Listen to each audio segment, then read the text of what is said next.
Welcome to an exploration of one of the brain's most fascinating systems, the default mode network.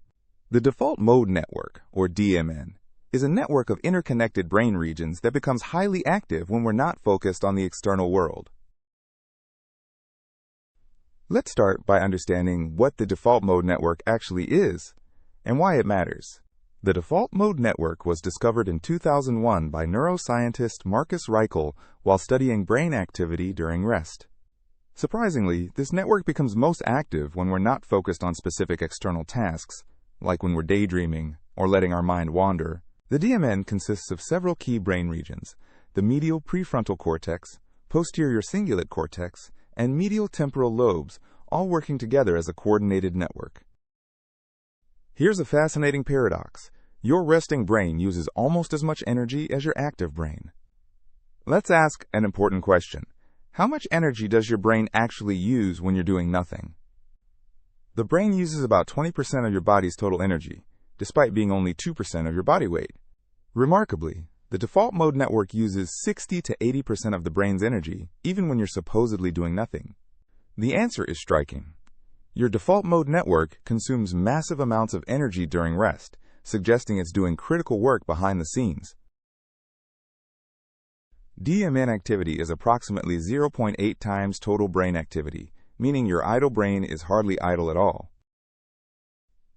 So what exactly is the default mode network doing with all that energy? The DMN performs four critical functions: consolidating memories, planning for the future, self-reflection, and understanding others, mental states through theory of mind. First, memory consolidation. The DMN organizes and integrates your experiences, turning short-term memories into long-term ones. Second, future simulation. Your DMN engages in mental time travel, imagining and planning possible future scenarios.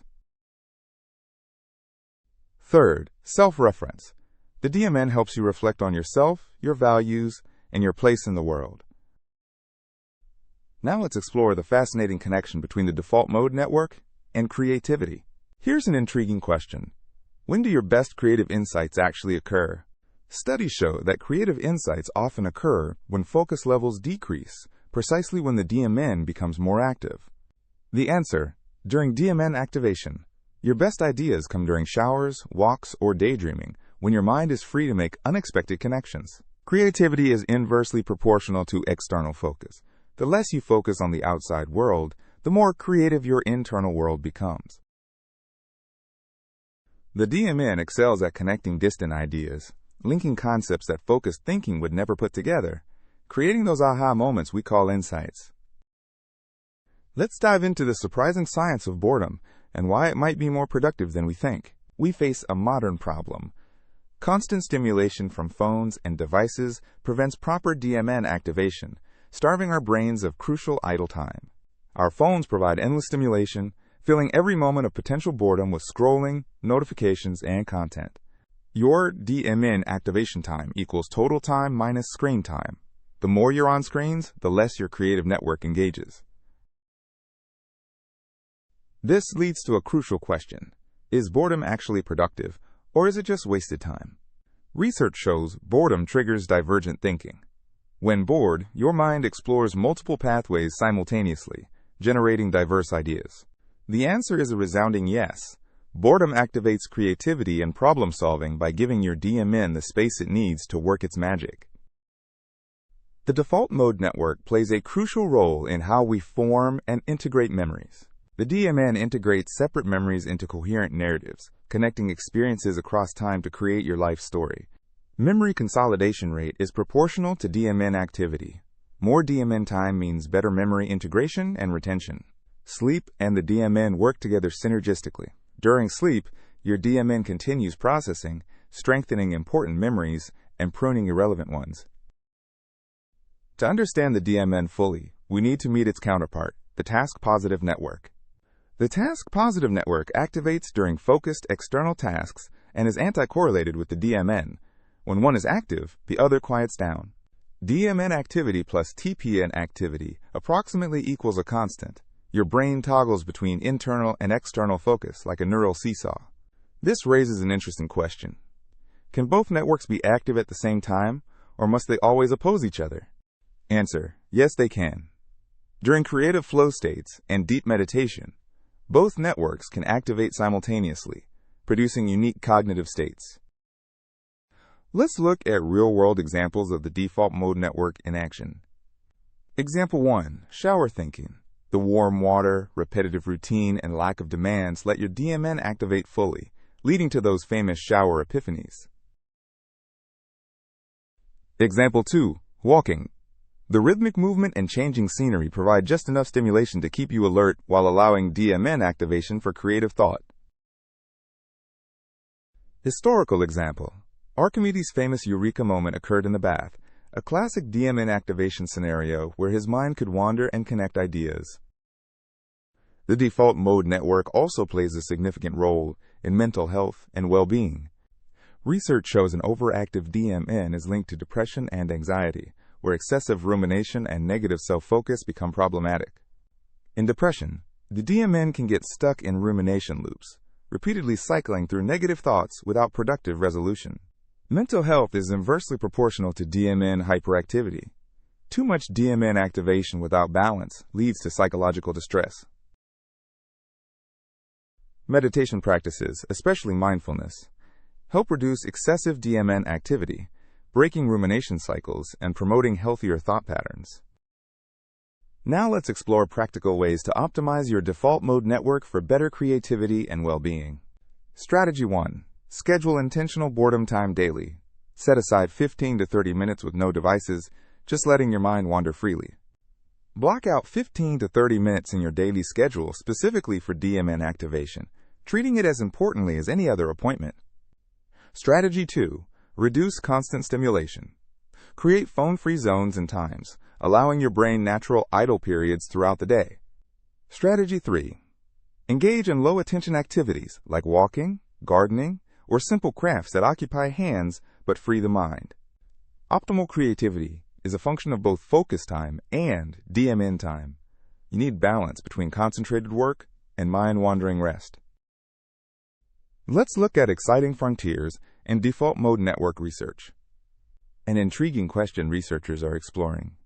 Can we enhance DMN function to boost creativity and cognitive performance? Emerging techniques like neurofeedback training may allow people to voluntarily modulate their DMN activity for enhanced creative and cognitive benefits. The answer is promising. Early research on neurofeedback and targeted mental training shows potential for enhancing DMN function. Understanding the DMN could revolutionize education and creativity training, teaching people how to harness their brain's idle mode for innovation. Let's translate this science into practical applications you can use immediately. Build DMN time into your daily routine.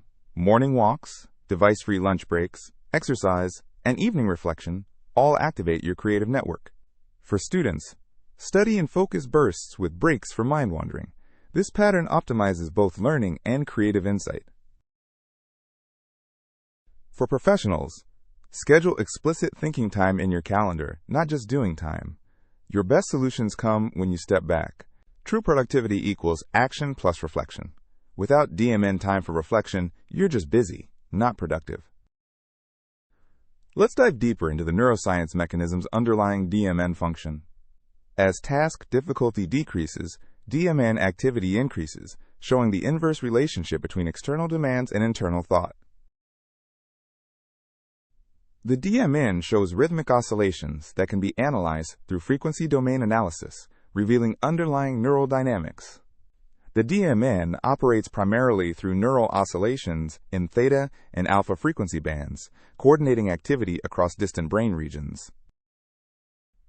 Interestingly, the default mode network shows both universal features and cultural variations. All humans share a universal DMN core structure, suggesting this network is fundamental to human cognition across all cultures. However, cultural differences appear in DMN activity patterns, particularly in self-referential thinking and social cognition styles. Eastern and Western meditation traditions affect the DMN differently, with Eastern practices often achieving deeper DMN quieting. The default mode network undergoes fascinating changes throughout childhood and adolescence. DMN connectivity and efficiency increased dramatically during childhood and adolescence, paralleling the development of abstract thinking and self-awareness. The DMN continues maturing through adolescence into early adulthood, which explains why abstract reasoning and self-reflection develop during these years. Interestingly, early DMN development patterns can predict later cognitive abilities, suggesting this network's importance for intellectual growth. As we age, the default mode network changes in ways that affect memory and cognition. In healthy aging, DMN function remains relatively stable, but in cognitive decline, DMN connectivity deteriorates, affecting memory and self-awareness. Evidence suggests maintaining DMN health through mental stimulation and social engagement may protect against age-related cognitive decline. Physical exercise particularly benefits DMN function in older adults, improving connectivity and potentially slowing cognitive aging. The default mode network may hold clues to one of neuroscience's biggest mysteries: consciousness. Here's a profound question. Is the default mode network the seat of consciousness, or just one contributor to our subjective experience? The DMN's role in self-referential thinking and narrative identity suggests it contributes significantly to our sense of being a continuous self over time. The answer: the DMN is a key contributor to consciousness, particularly self-awareness, but not the sole source. Consciousness emerges from multiple networks. Consciousness is a function of the DMN, other networks, and their integration. It's the orchestra, not just one instrument. Let's wrap up with specific techniques to harness your DMN for enhanced creativity. Technique 1. The shower principle. After intensive work on a problem, engage in a routine, low-demand activity and let solutions emerge. The cycle is focus intensely, rest and let your DMN work, then insights emerge. This pattern maximizes creative output. Technique 2. Capture wandering thoughts.